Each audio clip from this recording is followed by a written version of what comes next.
Cool. You can start things off. I will, my friend. I will.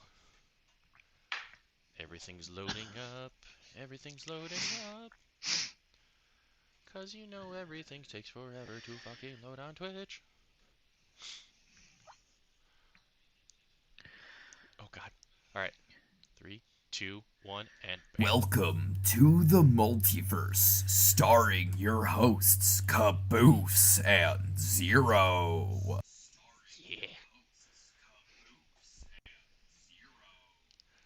Greetings and salutations to all of my viewers. Welcome to the premiere session 0 of Infinigeeks and the Multiverse of Nerdness. I was about to say madness. And I am joined with my fellow host, Zero, aka one of the best buddies who I consider a brother who I have known for 10 plus years and many more years to come. And we are super excited to be here. It has been a long trek for us to get here, from multiple pushbacks from health issues, from programming's not working, but we are finally here. Zero, you got what's your first words to our audience? Well, until I come up with a catchphrase, hello, nerds, geeks, and other weirdos. You ready? Oh, buddy, I am ready. Real quick, thank you to the amazing Kingpin Cheshire, who that intro made for us and was phenomenal. And we will use that intro every single time that we do this podcast. He went out of his way and was super excited, and we have dubbed this man the announcer. He has the official title. The other thank you I wanted to give out too is going to Pop and Caps. He was the one who helped redesign our logo that you can see in the background, and we have it posted all over on our Twitter. We're gonna have this posted on. YouTube after 24 hours, so you guys can watch this. So thank you. Hello, Pixie. One of the mods is here. Zero, say hello to Pixie. Hello, thank you, and thanks to everybody who's helped us out so far. Yeah, thank you very much to everybody. So, without further ado, we have a whole entire outline, which if you see my head darting this way, it is because I have the outline that's going to lead us through this. Along with some Same notes to for help us. me. What's that? Same to Same you. for me. I'll be darting my head to the right once in a while too. People will be thinking I'm staring at something weird. Yeah, it's my phone for an outline. So the first thing we're gonna do, obviously, I am NTKH Caboose. This is 0062691. Just call him Zero. Um, we are super excited to be here for this. I will repeat it because we are just huge nerds. We have been nerds for a very long time, and to be able to do this podcast, I can already see Zero smiling over there. So it just to be here to do this with him is just an exciting moment. Um, Today, some of the topics that we're going to cover, we're going to be discussing how we want this, where we want this podcast to go, how we want it to do it, our intro to nerd culture. We're going to talk about reviewing Black Adam, which we have both seen. We're going to talk about She-Hulk, Black Panther 2, discussing about what we can expect for that and continuation of Phase 5 DC, and then any updates we may have heard. So, with all of that said, uh, Zero, why don't you go first and talk about where you want to see this podcast go and how we want it to grow? Well, in my opinion, where we'd like it to go is to mainly have fun, talk to you guys about different geekdoms and everybody's interests. We'll cover any topic under the sun. Will be video games, comics, horror, movies. It doesn't really matter. It just depends on either how we feel. We'll put up polls once in a while asking what you guys think, and we'll go from there. uh, I'm hoping everybody can enjoy what we talk about, have some fun. We'll have a couple guest appearances as time goes on, talking about certain subjects. And honestly, I'm really excited. It's hard to get my thoughts straight at the moment, but we're just here to have fun, talk about what we love, and hopefully everybody else enjoys it along the way. Uh, for me, I gotta agree with everything that Zero was saying. This is just when we talked about making this, we wanted to make this be a corner of where you can go for about an hour or 2 hours, depending on how long we do it for the day, to escape the world that's going on and just listen to two people who love nerd culture, who love talking about it, teaching you guys information you may or not know, getting excited with you over the newest trailers, taking you away from the reality that is outside of this world, um, and escaping everything that's going on to enjoy the time that we're having now. Where I would like to see this go is exactly as he said. Want to have guests on.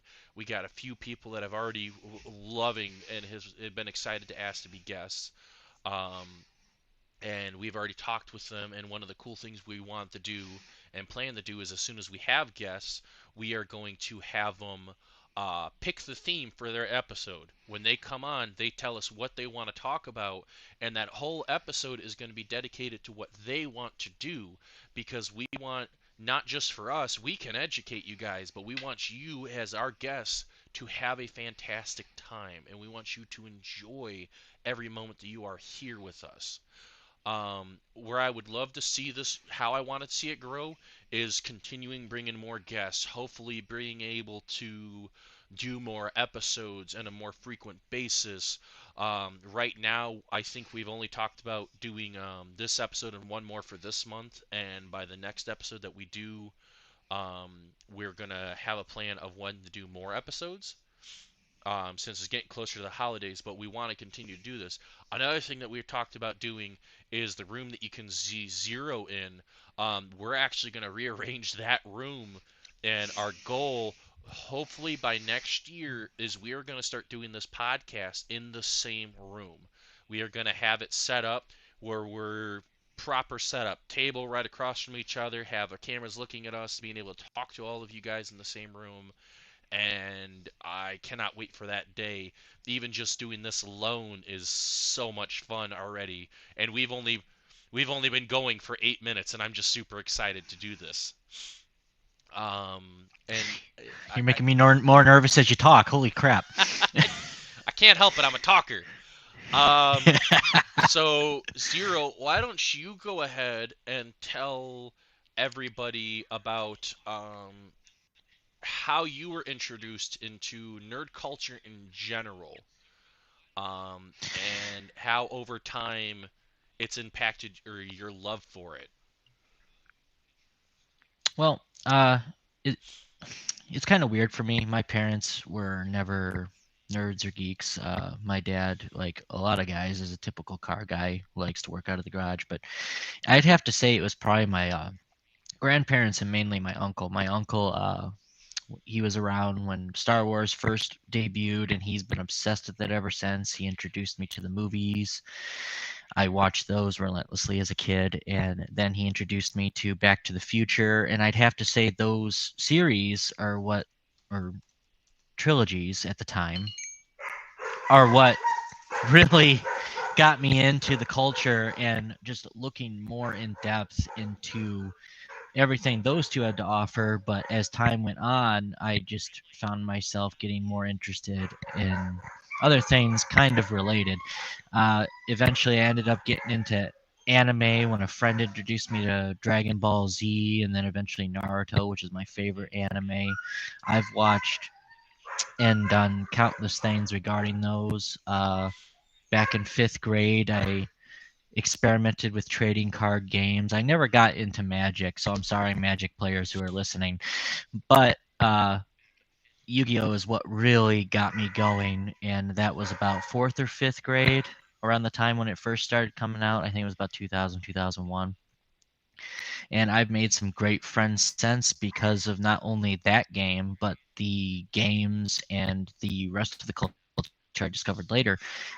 It wasn't until 2012 when I got into Dungeons and Dragons with a buddy of ours, me and Cabooses here, and we got to talking, we got to play a few games, and then eventually one day Caboose here just showed up to a game, and we started talking, and next thing you know, here we are. It's been how long now? A couple years.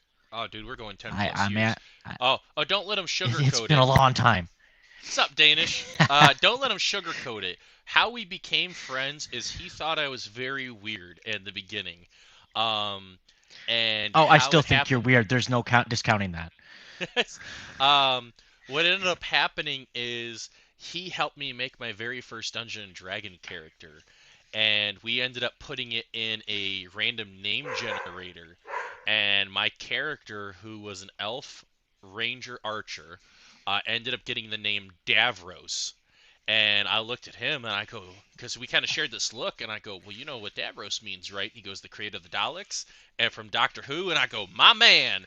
And from then on, Zero and I have been like this close knit that has been unbreakable for I can't for the 10 plus years we have known each other. It has just continuously grown as um, buddies and brothers to the point where we will show them when we get them. We are getting matching tattoos for the Yu-Gi-Oh fans. We're gonna get I said it.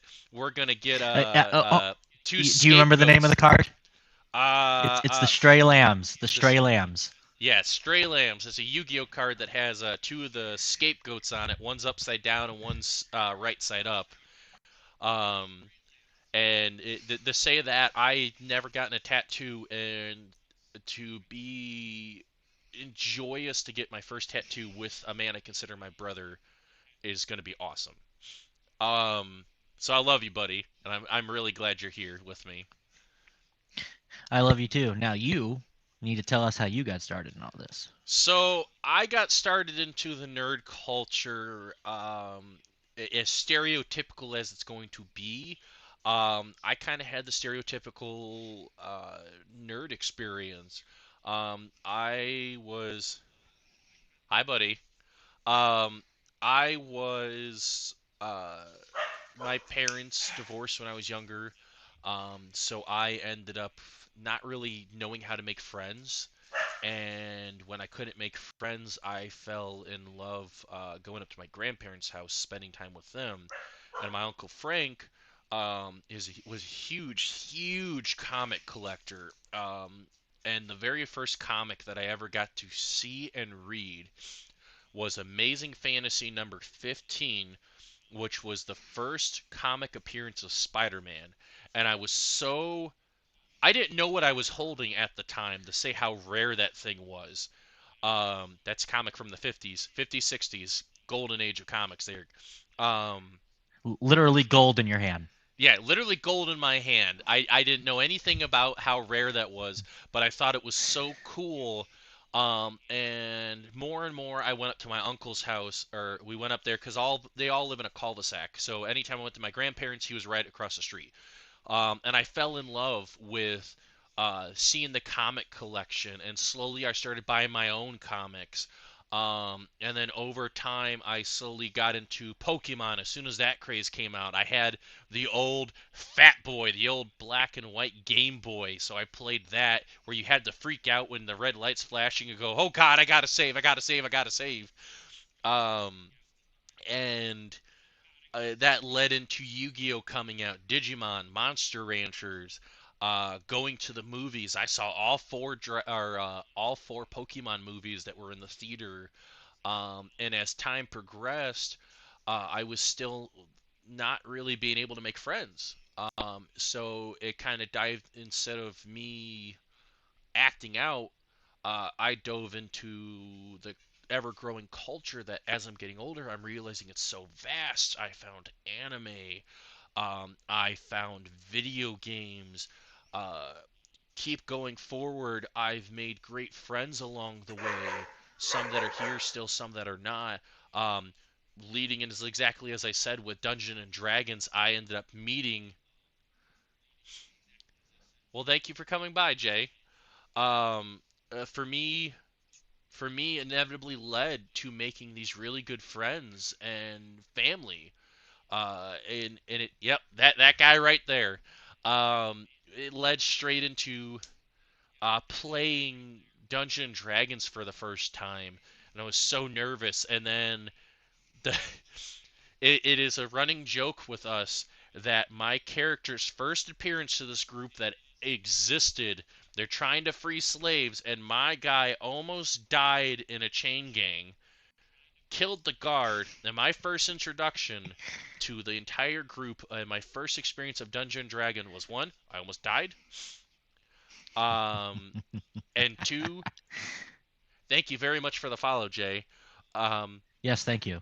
and exactly, get through games and then in a real life, it is an amazing thing to bond over all this stuff.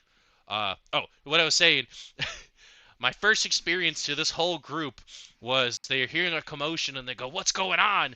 And all you see is my elven guy come up holding a pickaxe and holds it up in the air like this and goes, "Viva la revolution!" And that was my first experience to falling in love with Dungeons and Dragons. And from there on, it's just been an amazing 10 plus years with some of these guys where hopefully some of the other people that are in this group would love to jump on and become guests, and we would love to talk about them. We've had a guy who's our buddy Logan, who has played Dungeons and Dragons since he was, what do you say, 7? Yeah, he was playing it his whole life as soon as he could start reading it. We have our buddy Andrew. Thank you, Danish, for shouting him out. We have our buddy Andrew, who is by far the biggest Star Wars and Star Trek nerd that I will ever know. And he can talk or he will recommend you books galore and say, damn the statement of them not being proper canon, because they are, and I stand by that agreement myself. Um, but yeah, it's just been uh, just hi, Mama. Hello. It's just been an amazing thing to see that this culture has brought me close to many people and many good friends. A lot, Danish, Mama Kea, Pixie, Caps, KC. A lot of you guys I met because of me streaming and me playing video games. And I'm starting to pull Zero. I'm pulling you into this world with me, and you're not Oh God, you're escaping. sucking me in. I'm You're sucking you sucking in, me in. man. You're coming into the streaming world with me. Zero and I will play probably a lot of ESO. But yeah, dude, it's this is. Thank you for the Evan. Thank you for the follow. Um, it's just this culture is so vast that I am just so happy to be able to share this with all of you guys. Yeah, yeah, I love Jay's statement to you, Zero. Don't fight it, just let it happen. Let it happen. Oh, I've let it happen for 10 years. I think I'm already pulled in.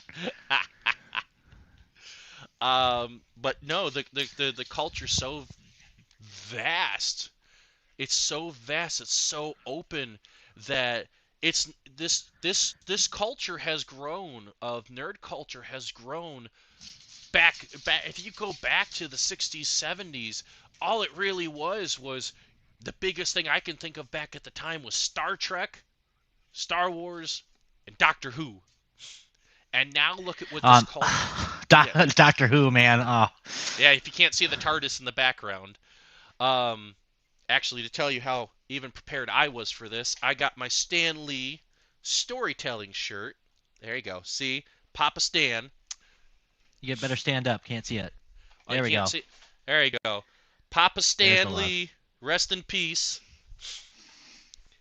Yeah, rip. Yeah. Oh, I miss him Yes. already. Rip. But, what's up, Kira? This culture has grown so much since then that now it's just not even sci-fi. It's it's you're looking at sci-fi, video games, anime, trading card, horror. horror games have even horror aspect has made it into the nerd culture. It was its own It's category. literally the multiverse of nerdness now. Yeah, it has literally Literally. become that, and it is it is just so phenomenal Oh, to see ghost this videos. world has grown to be this overall, as I said, multiverse of nerdness. It is not just one universe. And when when I've looked at other podcasts, Alan or Zero listens to them, I listen to them. Um, that a lot of the times when you have them, they just, what's up, Dan? Evening. Oh, hello. When you talk about these, thank you for the follow. Yes, thank you. Um, definitely check out Zero too. He's going to be having his debut stream here in a week or so. Hint, hint, hint. Zero, hint, hint. Hint, hint. Do your debut stream so people here can follow you too. um, They probably uh, like you better. yeah. Hint, hint. Dan, right? Hint, hint, hint. Um, it's uh, it's just when you listen to these other podcasts, I love listening to ones that are just dedicated straight to Marvel and straight to DC. But then for me, the only problem is I there's so much updates. You're very welcome, Dan. You're very welcome for that shout out. Um, there's been so many updates that happen throughout these Oh yeah, anytime, Dan. all of these nerd cultures, and I talked with Zero and I go, why isn't there one? Why isn't there one culture? I What? appreciate the excitement. Yeah, thank you for the excitement. Um, why hasn't there been just one podcast that can talk about it all? That every episode is something different. And when I approached him and I go, "What do you think about doing this podcast with me?" And I, you were just like, "Well, what's it going to be about?" Because I always is the exact same thing. Oh, there's DC comic, and I go, "Dude, it's everything." He goes, "Everything?" I go, "Everything. It's going to be everything under this nerd culture universe." The Uh, moment you said it in that voice, I was instantly sold. I was like, screw it, let's do it. yeah, everything, everything. Cat Williams. Yes, the green swords are mods. Danish and my Pixie are my mods that have been doing an amazing yeah everything. Thank you Pixie and Danish for doing the shoutouts for me. I appreciate it. But when he agreed to this, oh dude, it was just such an exciting thing to be able to go. Uh, uh, what was it? I'm fine as long as we don't mention the Green Lantern. Uh, we won't talk about the Green Lantern because they let that down. The nerd in me is weak. Hold on, hold on, hold on. If we ever do a dedicated episode for Dan, Green Lantern's gonna come up just because I'm not that much of a dick. It's gonna happen. I'm sorry. Dan, what Zero has dubbed it. For you, we'll do an episode just dedicated to finding the redemption for that Green Lantern movie, because there was some redemption. Um, but just to be able to do this is such an exciting thing. To share this culture with you, this ever-growing culture, to talk about a lot of topics that aren't really covered, or they're just overshot. Like a big thing that's out there right now is the toxicity of this culture. When you look at nerd culture, a big thing you're going to see at any days anymore is just going to be, well, the critics have bombed this, and it's really bad, and there's not standards, or you see fans are upset about this comment or this statement, and that's not the truth. You know, we're overshadowed. Us as nerds are overshadowed by trolls and toxic people who just want to ruin these things because they find nothing better to do. Leading to a great example, our first subject of the night, we are going to be reviewing Black Adam. So if you haven't seen it, spoiler. But Spoiler alert! If you haven't seen it, click off this shit right now. yeah, if you haven't seen it and you don't want to hear any reviews on it, definitely stumble away. Thanks for the follow, Kira. Yeah. To this, I'll say this right now. to start it off, if that's fine with you, Zero. Yeah, go right ahead. I mean, Um, you've been talking this much so far. would you like to start it off? You, Oh, with Black Adam? yeah, would you like to start it off? What was we saw it together. We went on Friday and saw it. It was my second time. Um, Yeah. what what was your opinion? Do you agree with the critics of them saying Black Adam was terrible, or um do you agree with All right. You overall? you you you know my view on critics, but I'll share it with everybody here and anybody in the future who watches this episode. I hate critics. I Never did it. honestly think they're way too harsh, and most of the time, from my experience anyway, when these critics judge these things, they're not even fans. They're just looking at it as something they have to do. It's their job. You know, they some of them. I won't say all of them because I doubt it's all of them. They're looking at this piece of art and they're just judging it harshly half the time. And some of them are nice, but a lot of them here recently have just been harsh on movies like Black Adam, in my opinion, and I'm sure Caboose will agree with me. It was a great movie. I loved it. I loved the tone. I loved the change in the subtle humor they did. It's not Marvel humor by any means. It's still got the humor, but to me, it feels like it's got that DC feel to it. And that I actually enjoyed it. It was different. Um, for me, I agree with that. Uh, Black Adam got this exact same, and I know Zero will agree with me. It got the exact same treatment from critics that Venom did. When Venom, the first movie, came out, it was so review bombed. Oh, it's trash. It's awful. It's nasty. It's don't watch it. It's a waste. But yet, what you saw Venom, it's 100% for viewers. Nobody was complaining about the first Venom. I saw it 3 times. 3 times. I enjoyed every moment of that. And with Black Adam, I would happily go see it a third time. Um, Yeah, I would I'm go see going it a again. third time. Dude, the first time I was like, okay, cool. I enjoyed this movie. It was fantastic. And my fear was if I see it a second time just to go see it as a critic, am I going to not laugh at the same jokes that were told in there? Am I going to just go heh and move on? No, you can ask Zero. I was laughing my ass off the whole time, and that tells me that it was humor that naturally flowed, and that's a big problem I think that DC movies have had, that they're sitting there going, oh, our movies have to be dark, they have to be dark, we can't have humor. And then if we go back to on a side thing, we look at the Justice League where Zack Snyder made the first half and Joss Whedon took over. The humor in that, some was funny, but it was just forced. It wasn't naturally there. At least it definitely felt forced most of the time. There was a few sly comments here or there that actually felt natural, but it did definitely feel forced. And when you compare it to, say, Black Adam's humor, just humor compared to humor, Black Adam's was so fluid in it. It worked really well, and I hope they continue to use that formula. Was that sarcasm? No. Oh, so it was a lie. Got it. Oh yeah, yeah. You can you. I don't know what part you think is a lie, but if they continue to use the humor formula in Black Adam, is what I'm saying. I think it'll be successful.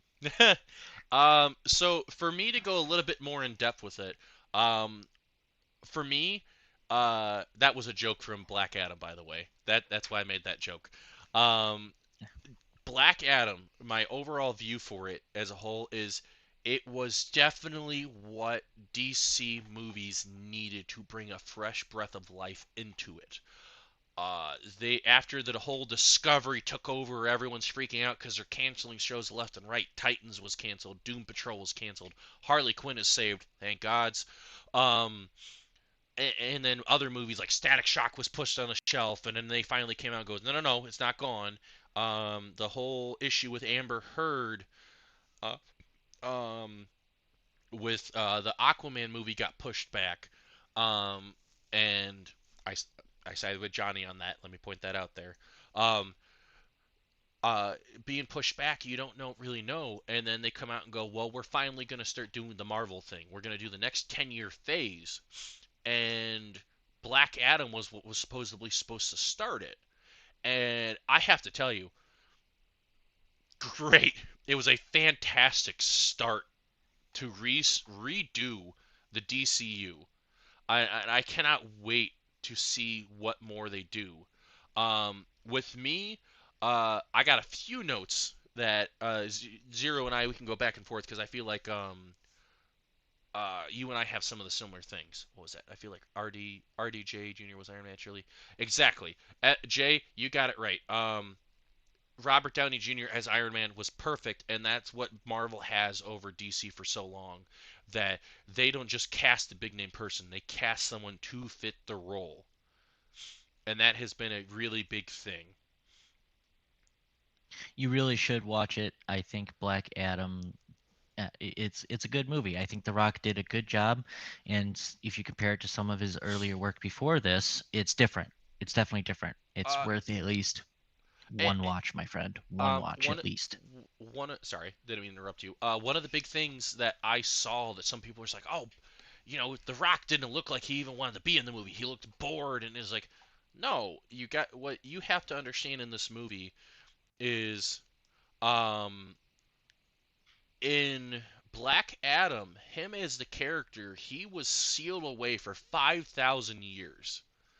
For 5,000 years, this character was sealed away, and when he's finally freed, he is thrown to 2022. He has zero idea where the hell he's at, and he's coming to wake up to find out his whole city that he remembered helping free, helping all of this stuff, um, is gone. It's changed. So you have to look at in a standpoint with him that this guy doesn't know what he's going to do. He was trapped because he went for revenge. Thanks, Caps. Love you. And exactly, Kira. He enjoyed himself. Despite what a lot of people were saying, oh, he looks bored. It's like no, he was playing it in a way that the facial expressions I thought matched his character of going, what am I going to do with this world? How am I going to handle all this? These people are looking at me as a hero, and again, spoilers, he wasn't the hero they thought he was. His son was the hero, and Yep. to him come out going, I'm not. I've told you before, I'm not a hero, and he is offing people. He is offing people, and that is leading to one of my other things that I thought was perfect is Black Adam's an anti-hero. He is not afraid to cross the line to fit justice that he thinks is deserving. Where He and they he make treads anti-hero into villain all the time and back and forth. exactly, and with the movie, that the fact that they kept that, there was a point that uh, I know Zero and I laughed at where Hawkman is sitting there like, oh, we got two guys, we're gonna question them, don't kill them. Okay. I go, I'm gonna start. I've learned in this world that we don't kill people unjustly. We question them with morality and everything that's right. So then he grabs the guys, flies them up into the air, into a storm, and he goes, "All right, I'm gonna ask you this question once. First person to answer gets to live." He gets the answer and drops one dude. And Hawkman's like, "Damn it!" and goes to save him. And then he drops the other guy, and he comes out and is like, "I thought you said no killing." I didn't. That's why I waited for you to be there. That's why and I waited for Hawkman. and oh, dude, you need to watch it, Danish. The best, the approach to the anti-hero personality and the tug between him and Hawkman. Yes, Jay, that is a perfect point right there. The approach is anti-personality and Hawkman trying to get him to see more justice. But that was the point. Thanks for the sub, Caps. Love you, buddy. That was the point. That was the point. That he is an anti-hero, and Hawkman's trying to get him to understand we are not the bad, or we can't be bad guys in this world. And they're telling him, even the side characters who aren't heroes are going, why? This world needs people who are not afraid to cross that line where you guys have your own morality and just throw these guys away. Um, and just throw him in jail, knowing. One of the main characters of the film, like you're saying, one of the main characters of the film, like you're saying, says we need someone different. We need someone like him who's willing to cross that line when it's needed, because like the typical stipulation that people have over the years, even though it's comics, you kind of have to make money at times or have entertainment. But heroes, why don't you kill the villain? Because then they won't kill anybody else ever again or hurt anybody else ever again, Exactly. right? That's the idea. You want to save people, you want to save them permanently, you get rid of the villain. But it's just that line that Black Adam is willing to cross. Yeah, he'll do it. But the heroes, no. Heroes, true heroes, like say for example, Captain America or Superman, they would never kill intentionally. Exactly, and that leads to a problem, which is a repetitiveness in with the superheroes. And I thought it was a great thing that they brought it out in this movie. Of he even said it himself. You're afraid, or I think it was him, or I think it was the side character. I can't remember, but one of them was making the comment, going, "We need someone that will cross that line where you guys will just capture the bad guys, knowing darn well they'll get out and hurt or kill more people, and you're just gonna go back and recapture them." And for Black Adam's like, "Yeah, no, forget that. Defeat the middleman and just offs them," is something that was so entertainingly that the only other movie that I have seen do that lately of a live action was, let's be honest, was Deadpool. Deadpool's an anti-hero. Deadpool's not afraid to cross that line himself. Oh, no, no, no. He's not afraid to bust a cap in your ass while he's being sarcastic and funny about it. Exactly. So the fact that Black Adam took that stand and stayed true to his character self, uh, it made me happy. It was an overall. You're gonna go see this movie, and just when you see this point where he's like, oh, he's gonna switch from anti-hero to be hero, then he chases the guy down on a bike, rips the dude off the bike, find out the kid he's trying to look for is not there, chucks him up into the air, and Dr. Fate pops up, goes, "Did you find him?" "No, I didn't find him. He wasn't in this bike." "Well, bring the guy back so we can break his mind and find out the information." And he's just staring at him. And then he just stares at him, and Dr. Fate's like, you already killed him, didn't And you? then you just see in the background, he looks backwards like this, and you just see the guy going, "Ah!" And you hear him thud. He goes, "He didn't make it, no."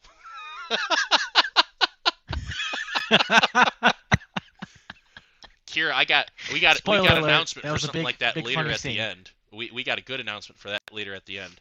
Um, but overall, for another thing we didn't talk about with it, the fact that they brought back Hawkman, and I thought, yes, there's a good announcement, and it's still early on, but it's we had.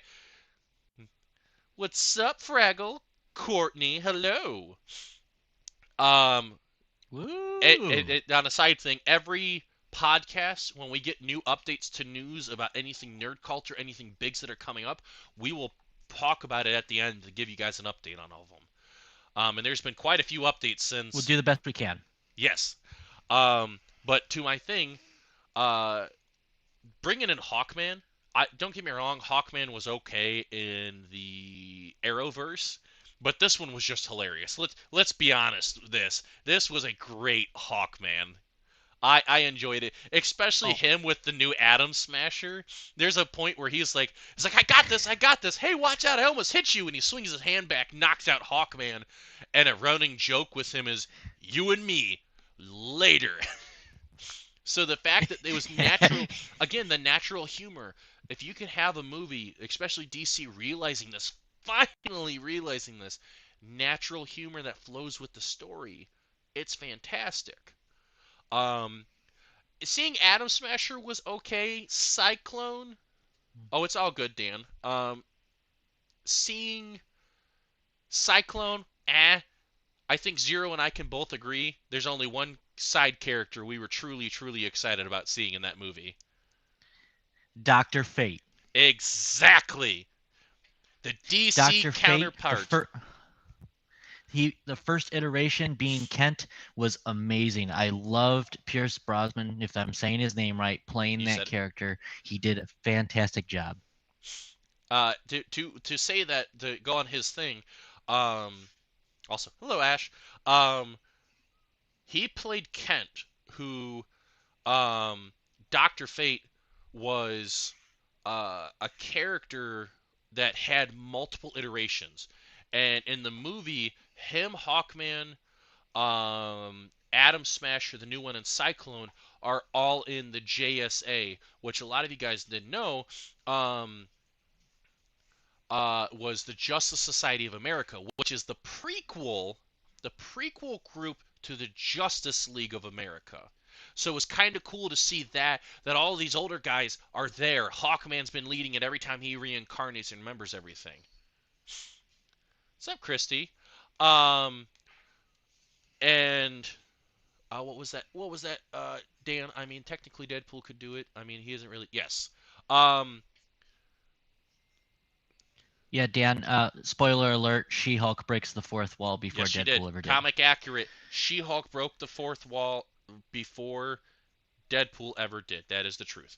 Um, but Pierce Bronson playing the very first iteration of Doctor Fate was so great. Which another thing onto it too, Doctor Fate's not done, people. It is not done. It has been confirmed that that is the first iteration, and there's going to be more of him. And I'm so excited.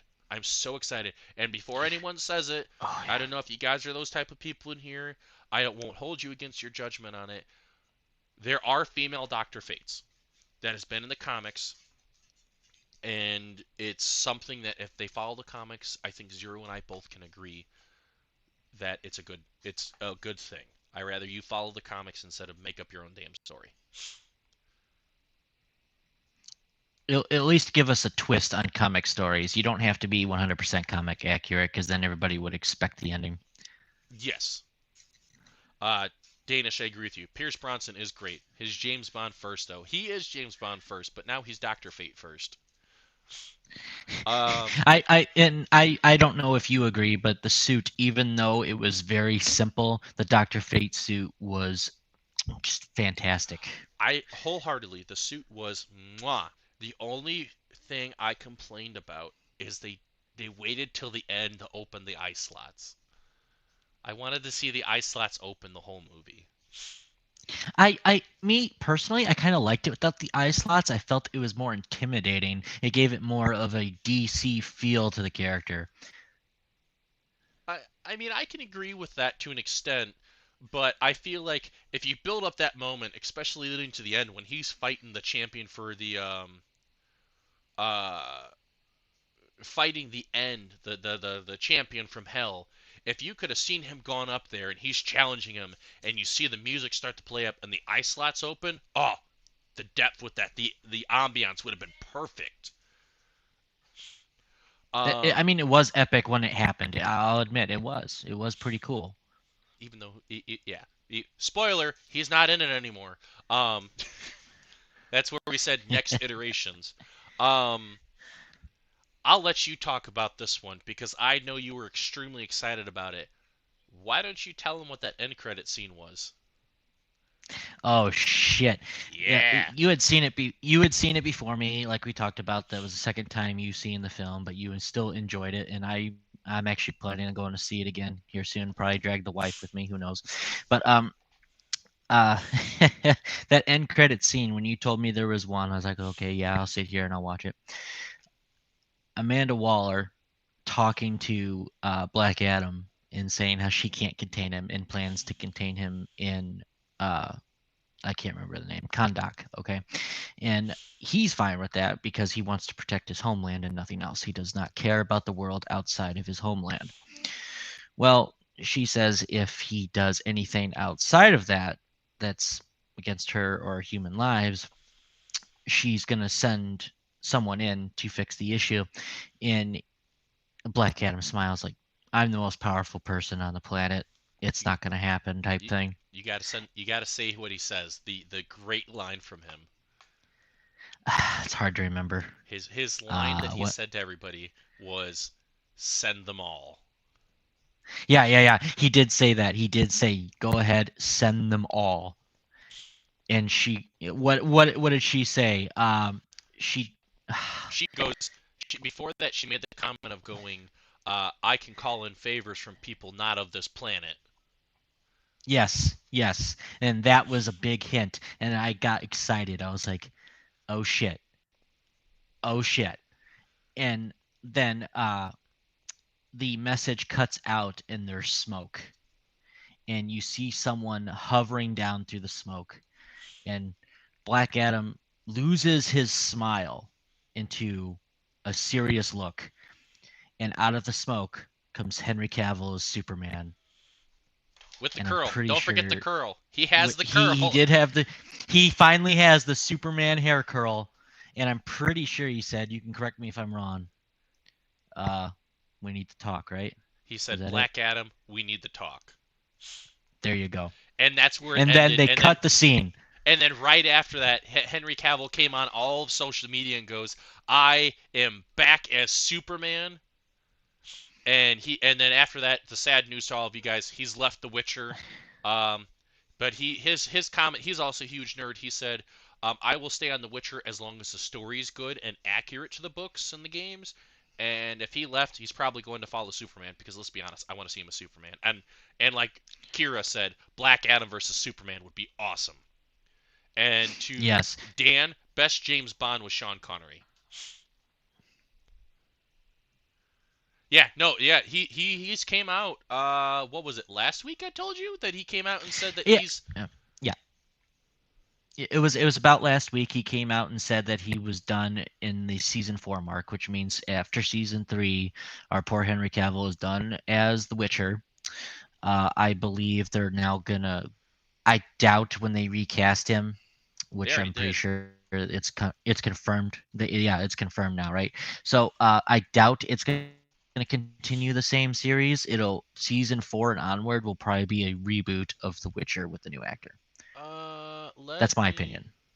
let me see. Give me just a second. I had the notes.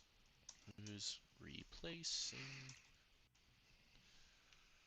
I thought surprise. Yeah, it's Liam Hemsworth. It's Chris Hemsworth's brother is Yeah. replacing him, which I'm Yeah. fine. Yes.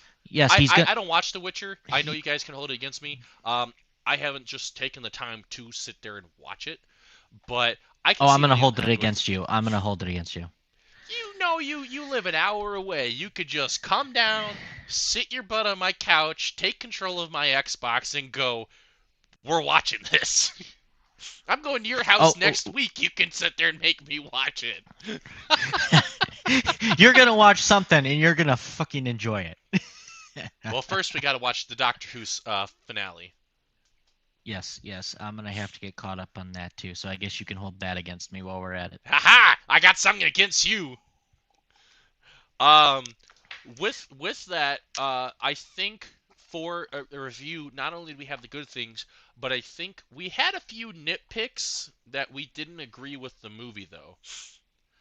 Um, what were some of the things you weren't really thrilled with Black Adam that you kind of felt like they dropped the ball on, or you felt like just wasn't really necessary? I mean, my biggest gripe, and you already know this, is yes, it's a Black Adam movie, and I understand this, but I feel the Justice Society was rushed. I didn't feel that they gave them enough backstory. They gave them quite a bit. I'll admit they did give them quite a bit, but I didn't feel it was quite that hair enough to get us like, oh, this is cool. The Justice Society is getting involved, and these 4 or 5 characters are getting involved. This is awesome.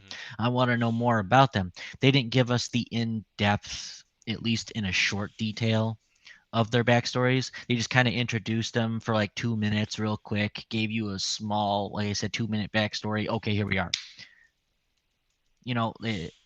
Maybe they're waiting for solo films to introduce them later on, but I felt like it was slightly more rushed than it could have been. I think if they added another 10 more minutes to the film, or more, if they could have, to have those characters, I think it would have been way fucking better.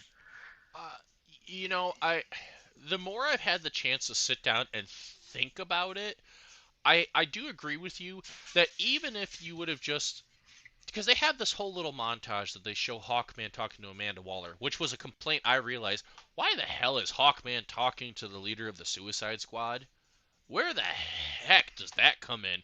Because I thought the Justice Society and Justice League hated the Suicide Squad. They all hate Amanda Waller because Amanda Waller's not afraid to take them out. So that was a big complaint that I had the more I thought about it because it just that connection didn't make sense to me. Yeah, it was kind of cool because like, well, my guys can't handle this, so you guys can handle it. It's like they basically go, hey, I bought the cheesecake, but I don't really want this because it's the wrong flavor. Here, you take it. you know? Yeah, that's pretty much. I agree. I don't feel like. Why are you talking to Amanda Waller? Are you kidding me? You know how she is. Why are you working with her? Yeah, I mean, if she doesn't agree with you, she just blows up your head. You know. Yeah, pretty much. I mean, maybe she's got something personal on Hawkman. Who knows? Yeah. I know your past life. You were that dancer on 37th Street. I know that was you in drag. But Justice Society, I feel like I grin. The movie is over 2 hours, even with credits. You could have taken a couple minutes just to talk about the history with it. Jay, that is a great point. Um, in the past, DC movies felt like they were tugging with, do we explain every backstory, or do we just throw it all in here because everyone knows these people already? It's a valid point. Um, but the problem but is, if you go ahead. I'm sorry to interrupt, but I feel like they got two extremes now. They have the like say BVS or the original Justice League where they explain backstory and they probably did a little bit too much, right? We can agree they probably did a little bit too much. I agree. Then you got Black Adam where we feel they didn't do enough. Well, you can start with the backstory explanation you had for the Justice Society and Black Adam and go, okay, maybe if we add say 2 more minutes at most per each character, I think we're good. I think we're golden. We steadily increase it from there, find the happy medium, and then fly with it. I the happy medium, and I can agree with it. Um, uh, yeah, uh, Wolfman, I can't do anything about that one, unfortunately. I'm sorry. I've shrunk it down to as many little ads as I possibly can. That's just an unfortunate. What's up, Braden? Um, uh, but the problem is who was it just said it? I'm sorry. It was Dan. Usually diehard DC fans are watching it, and it's a very valid point. Um, but the problem is everyone's already the main comic non-comic fans. My wife is a great example, and Zero's wife is the same thing. Um, they're not comic people. They haven't read it. They've heard. My wife learns all the new comic stuff from me, but the general person's not going to go into that movie and know who the Justice Society of America is. They're not going to know that's the precursor to the Justice League. Us who grew up on the 90s cartoons and learned about the comics growing up, we're going to know. So I agree that they could have done just a wee bit of history talking about the Justice Society. Um, when you have well, if you look at it that way, Wolf, that's a good thing then. But when you're introducing Cyclone and Atom Smasher, they got recruited. They're in the movie. Just well, we need you for the team. You're going to be part of the team now. You could have taken that moment just to give maybe like a 3-minute explanation of the Justice Society of how it was formed. That could have been fine. You know what I mean? You even show Hawkman's mansion. It's so huge, and you can't take a couple seconds. Yeah. You're just gonna pop them in there through the front gate, and And they're in a and hangar. and I'm sorry for interrupting again. And like Danish said, they didn't explain Spider-Man's backstory in the MCU. Why? Well, there's a specific reason. Because we've already had the origin story, which is nearly the exact same, 2 different times with Toby and Andrew. It was already told. Everybody already knows. They've had multiple sequels apiece. That's why they didn't do it again, because they figured, well, unless you're pretty much a newborn, you know the origin of Spider-Man by now. Dead boy, I agree with you. On a side note, yes, I would love to see The Rock fight Momoa. That'd be hilarious. But I'm sorry, but every time I think of Momoa using Aquaman fighting anybody else, all I could think is I think it was Family Guy or was another joke from Robot Chicken. But I can use whales. But Watch out for those blowholes. but like he said with Spider-Man, um, Spider-Man's already been done numerous times, just like Superman. Every new Superman movie, I don't need to see another. I don't need to see another reference to the dude. I don't need to see his origin story. I don't need to see him crash in there. Um, Danish, I can disagree with you on that one.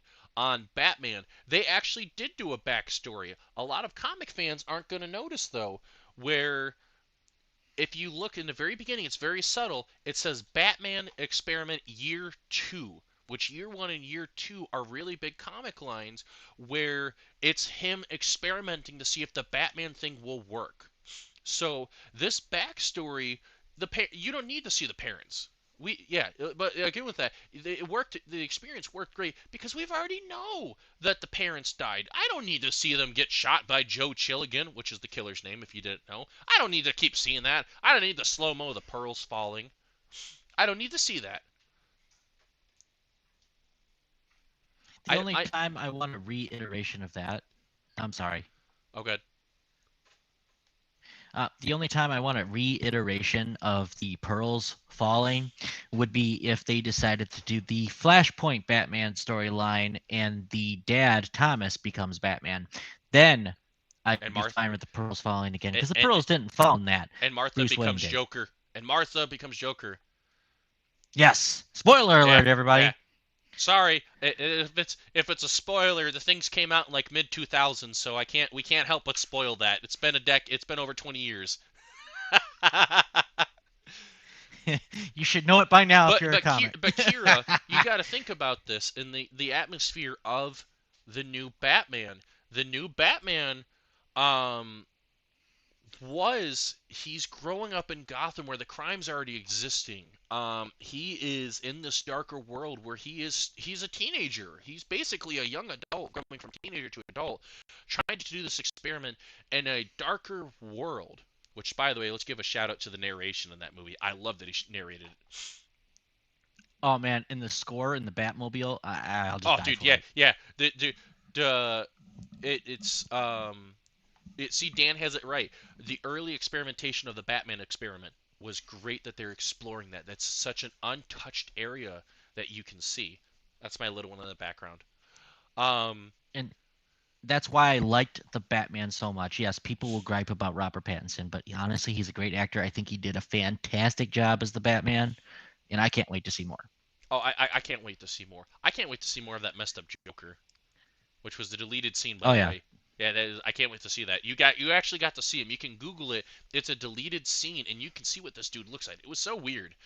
Um, but switching away from Black Adam, because I think that was pretty much your only gripe, wasn't it? Just the Justice Society.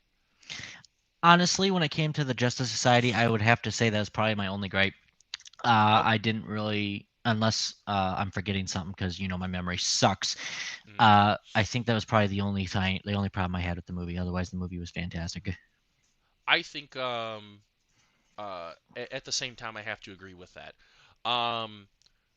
Moving on to another subject, we're going to switch gears from DC, and we're going to go back to the most recent thing that's come out since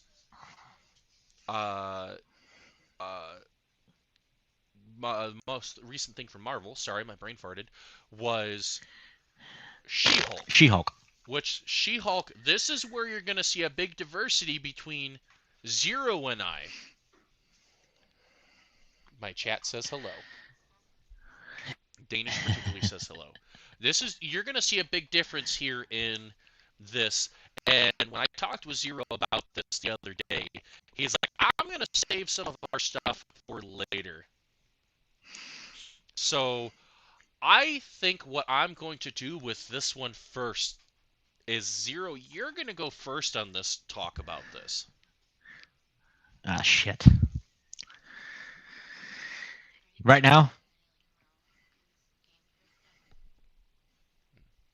Go ahead. You want me to go right now? Yep. Oh, okay. Sometimes you cut out, so it's kind of hard to hear. But okay. She-Hulk as a whole. I'm gonna talk about it as a whole for a second, and honestly, that's probably where this is gonna go. Fraggle, don't Uh, worry about Nightbot's just picky. Go plug this in. yeah, gotta love it. So, not She-Hulk as a whole. Me and the wife watched it through the first 4 episodes. After that, she couldn't do it anymore. She's so used to how Marvel is from phases 1 through 3 that the new comic relief they did to get away from the seriousness of the Marvel films that have been crazy as of late, she just couldn't do it. She's so used to the formula they had before. I said, well, I'm going to give it a try, see what happens, because I'm not going to sit there and criticize something without viewing it. That's just not how I am. I got to watch it. I love stories and I got to look at this. So I sat through it. Episode 8 was my favorite. I thought it did a fantastic job. For anybody who's watched it, they know what I'm talking about. The series as a whole, yeah, it was definitely different, and I, yeah, I'll be honest with you, I didn't care for the difference. I really didn't. I'm not going to say it was a bad show. It was good for what it was, for what it was aiming for. I would say. Uh, I didn't care for the randomness of each episode. Honestly, there wasn't really an underlying story like most series have, which brings you up to this lead villain who's been manipulating stuff behind the scenes. They didn't really have that. They kind of did, but they kind of didn't. It was a big argument. It was stupid. Um, the season finale to me wasn't great. It really wasn't. Uh, I was left disappointed. That's just like I said. It's just my opinion. I'm not gonna say it was a bad show, but for me, uh, watching it once, I'm good. I don't need to go back. I'll probably own it one day just because I like to own the MCU. Whenever the But hell they I'm put the TV shows on TVD. Yeah, exactly. But I'm probably not gonna watch it again unless some weird feeling comes over me and goes, "Fuck it, I'm gonna watch it." So, on my point, I'm gonna have to go. I'm gonna have to go on the opposite side of this. It's in the closet, very top our room. Oh, real quick, Dan. Yeah, Miss Marvel. My opinion on that. Well, I hey, actually we'll liked it. we'll I hold like that. the differences in it, and I. We'll hold that for after She-Hulk. We'll hold this for after She-Hulk. You want to hold it? Okay, Yeah, we'll go. we'll hold it. We'll come We'll back get to it, to Dan. that, We'll Dan. come back Don't to it. worry about it. So I'm gonna go on the opposite aspect of Zero on this. I enjoyed She-Hulk. I really enjoyed She-Hulk, and I knew She-Hulk was going to be very divided because She-Hulk came out and told everybody. It was even announced. It's not going to be your typical Marvel show. It said it's going to be a lawyer show and it's going to be its own thing. And the fact that they kept true to that was something that made me extremely, extremely happy that they didn't decide to change it. And then if we even go from that point, the stories were random, but that's something that's fine. It took until 3 or 4 episodes before they finally started talking about a universal bad guy, and I was fine with that. It's a randomness that you finally needed because the MCU for 90% of Phase 4 was introducing new characters, Moon Knight, Shang-Chi, sorry, Shang-Chi, correct pronunciation, Moon Knight. You messed that up. Ah ha ha ha. But then the rest of and Yelena, Black Widow's sister and Red Guardian and Falcon becoming Captain America and all that. But it needed a break because they said Phase 4, 90% of Phase 4 or the ending of Phase 4 was a lot of these characters dealing with PTSD, dealing with the aftermath of all of that, all of the after effects of everything that has happened since Infinity War and Endgame. And that was a big thing that I felt like um, did need to be talked about, but not as dragged out. And by the point you got to She-Hulk, She-Hulk I think was that fresh breath that we needed just before Black Panther. Um, I thought some of the humor in it was absolutely hilarious. One of the biggest things I was so proud of this show of doing, and Marvel taking this stand on this, was one, making jokes about the fact of going, and I'll quote, "Oh, I bet you were expecting another cameo, maybe Wong again," because that was a joke that was going around on the internet. Was Wong's in 90% of Phase 4, and they made a joke on that, acknowledging that. And they acknowledge the fact that, why do we need this many cameos? We don't need a cameo every film. We can do a solo film. Moon Knight, perfect. No cameos from anyone in the MCU. Would I love the tie-in at the end? Sure, but it was perfect because it didn't need a cameo. Um, Bruce Banner popping up needed to be there because origin story and all that, and that was fine. When they sent him away, fine. Another thing I thought was absolutely hilarious, and I don't know if it was on purpose, but I love the fact that they hit back on the other people, is calling out of the toxicity of fans. And it was called out in She-Hulk, and I commend them. I give them my clap on this, man, because there are too many toxic fans. There's way too many toxic fans for that. Look at Thor God Jane Foster becoming Goddess of Thunder. I have the original run. I have the run where she became Goddess of Thunder. That was the comics. That wasn't oh, we're just going to make it a female character. This was a story that naturally flowed over time that happened. Just like Black Panther 2, which will lead into that. Shuri. I guarantee you, hands down, Shuri, Black Panther's sister, T'Challa's sister, becomes the next Black Panther, and that was in the comics years ago, and it naturally flowed And, into and that. see and see like I'm sorry to interrupt, but I can agree that there are some toxic fans out there. Like, they were mad at the whole Jane Foster Thor. They're probably going to be mad at Shuri becoming Black Panther. And you know what I tell these people? Read the freaking comics. You want stuff to be freaking accurate? That's where it goes. That's what Ex- happens. exactly. And with She-Hulk, to quote a line in the final episode, where they finally find this group that's all about, hating on all this, they call them out in there. Well, do I think that there's a man Thor? Does there need to be a lady Thor? Well, I'm not hating her because a lady, but we already have a man Thor, so why do we need a female Hulk? What does that matter in the grand scheme of things? And I hate it so much. I'm going to get hostile for a second. I hate the fact that people can't just accept that. There's been female comic characters since the comics started. Wonder Woman was a big staple for for DC when it started. And you know what? Talking about Wonder Woman, you guys, people back then didn't care that 90% of the theme in the original Wonder Woman comics was BDSM. They gave her Yes, boob yes, it was. they gave her boob physics. And you guys didn't And and care. and they gave her a golden whip.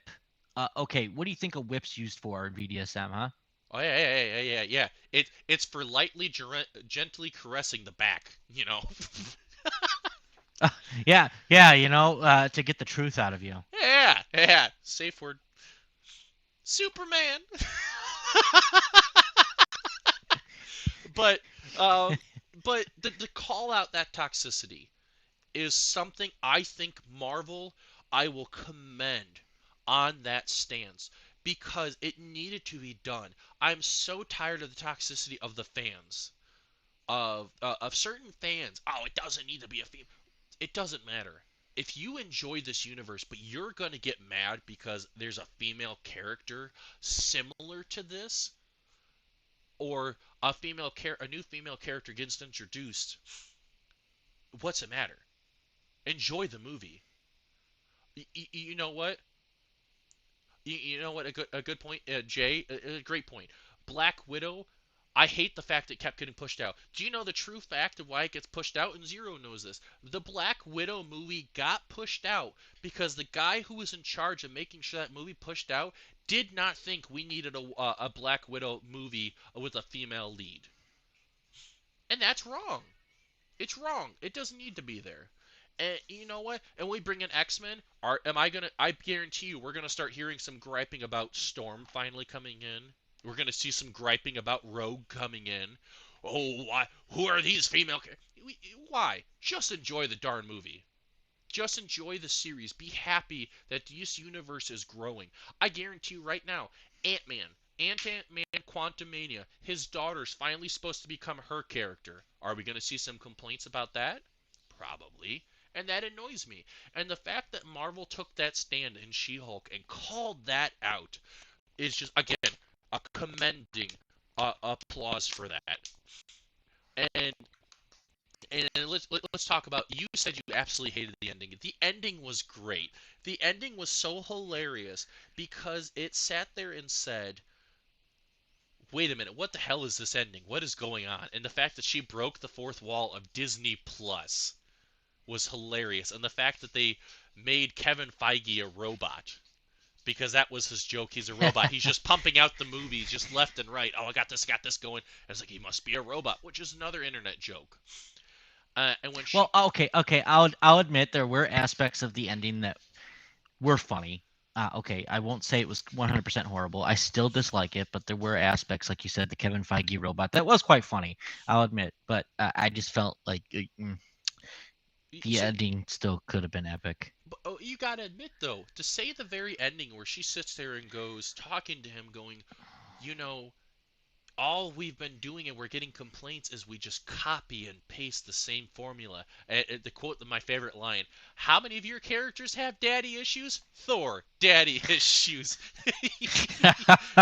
My cousin Hulk, daddy issues. Loki, daddy issues. How many more daddy Iron Man, daddy issues? How many more daddy issues do we need to see? On top of that, when are we going to see our X-Men movie?" Turn to Cameron, wink. But to call all of that out, I think was a bravo point, because I look at that ending as she broke the fourth wall to call out these people and go, why are we doing the same thing over and over and over and over again? Look at what happened with Infinity Wars. You and I both went into the movies. We know the comics. We know what happened. But you and I bet deep down, and a lot of you guys that are in here, Batman daddy issues, exactly. Um, we went and Well, he saw has mommy issues too, but that's a little different. when we went and saw Infinity Wars, I bet even though we knew the comics, we still expected them to come out on top, didn't we? See, yeah, exactly. Yeah, we expected Infinity War, them to have that formula of some kind of pseudo happy ending, but as soon as everything happened and the final scene was cut and went to credits, and there was no end credit scene. I'm sure it happened everywhere else. We left the theater, and everyone else in that theater, everyone who saw this movie, left in complete fucking silence. Oh, Not hands one down, person talked. hands down, it was the most quietest ending to any movie that I saw.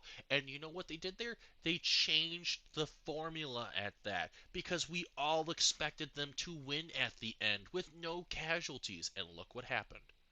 So when She-Hulk came out and sat there and goes, "Hey, we need to keep changing the formula. It's fine to tell the stories, but change the formula." It was a commending point because it needed to happen. I can agree with that. I can And agree. and, and let's talk about the other. Let's talk about the other egg in the room that everyone knows is Hulk's son Scar. Yeah, Oh, good God. I was Ah, so excited to see Scar and to see his appearance. Yes, I know it's not the proper appearance from the comics, but first off, they did say that his appearance will change by the next time we peer him, and he'll be more. His hair was shaved. If you looked at his head, his head was shaved like his dad, and that's fine. Whatever. The fact that they brought him in made me happy, and leading into with that, the Young Avengers cast is pretty much there. Think about this. We have Kate oh yeah, Bishop. yeah. Once we start getting more of Scar, and I feel like we're probably gonna get more of him once we hopefully get a solo Hulk film. I doubt it's gonna happen. But or a continuation to She-Hulk will probably get more. But like you said, yeah, we're looking into the Young Avengers, and I feel like the team is there. It just needs to, quote unquote, assemble. Exactly, because as Kevin Feige put it, the original Avengers team is dissembled. So it's just scattered. So we don't have an official Avengers team right now. We got the Thunderbolts being set up. We have Young Avengers being set up, but we don't have anything that's there right now. And I think with Scar coming out, I think that's going to fully finish that set of the Young Avengers. I'm not going to complain if they throw another person in there, but it would still be kind of cool to see. Yes, yes. With She-Hulk out of the way, because I know uh, we'll do a quick thing on it. Hold on. Hold on, real quick. Are we leaving She-Hulk? We're leaving this discussion? Yes, we are leaving She-Hulk. Okay, okay. I have to say one more thing about it. Okay. For the people who have seen, I'm sure you saw spoilers on the internet. For the people who have seen episode 8 specifically, it was my favorite episode. I thought it was done well. It's the Ribbit or Rip It episode. It looks stupid. Okay, it looks stupid, but as soon as you watch it, you will not by any means regret it. Spoiler alert, it, Daredevil. Charlie Cox. Yes. Charlie Cox. Not only does he play Matthew Murdock in the courtroom, but he plays Daredevil, and this guy is so agile and so skilled. The only way She-Hulk could stop him is through the thunderclap. I love the fact at the ending of that episode too, where her friend comes up there. Hey, there's a guy in a devil suit just doing the walk of shame going down the sidewalk. You know anything about that? He goes, you did it with the devil, man. You did it with the devil, man. And she just looks at her like, yeah. Oh, yeah, yeah. I agree. Jay, that's another point where Marvel is good with, and DC is slowly starting to understand it. Cast a person that's perfect for the role. Just like Vincent is perfect as Kingpin, which to Daredevil Born Again, I still stand by it is season 4 of Daredevil. It has to be season 4 of Daredevil. I feel like because it was so loosely tied to the MCU originally anyway, bringing in the original 3 seasons and the original characters won't be hard. Not by any means. I doubt it. I doubt it. Just like I'm ready to see Iron Fist come back and Luke Cage. People could say people could say what they want. I loved Iron Fist and I loved Luke Cage. So yeah, Jessica Jones was still iffy for me. I know you said you were kind of with it. The only thing good about Jessica Jones, in my opinion, I was only. Sorry, go ahead. I was gonna say I think you and I can both agree. The only thing good about Jessica Jones was David Tennant as Purple Man. Okay. Just saying, I don't think Purple Man's dead. We all know he has a light healing factor, lighter than Deadpool or Wolverine's, but he has one. He is not dead. It's bullshit. So David Tennant being the famous actor that he is and being one of my favorites, I'm telling you, they bring back Jessica Jones. My advice, bring back the Purple Man and surprise the shit out of everybody when you do it.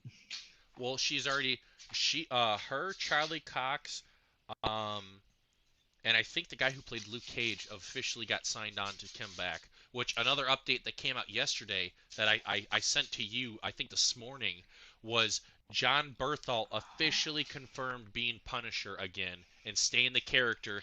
Yes, perfect Punisher.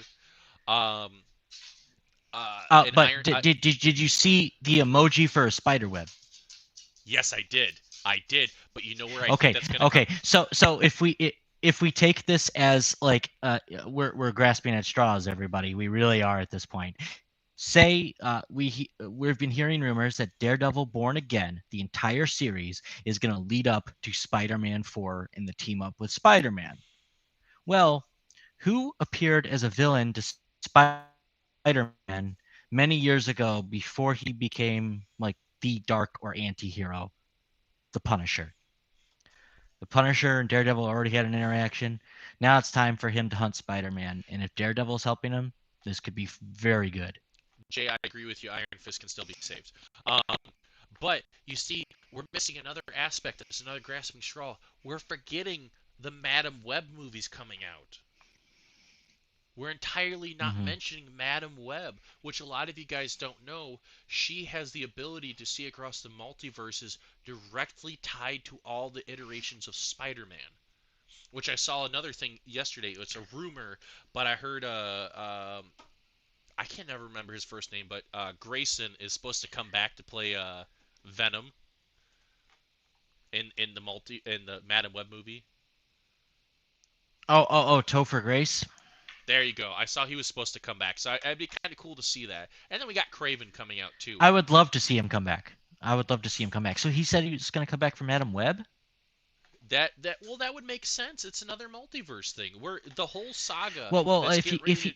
if he see, I can understand the multiverse thing and the whole phase, but if he's going to come back for Madam Web, one of two things is going to happen. One, it's going to be a multiverse shenanigan, or it's Madam Web is set in the Toby universe.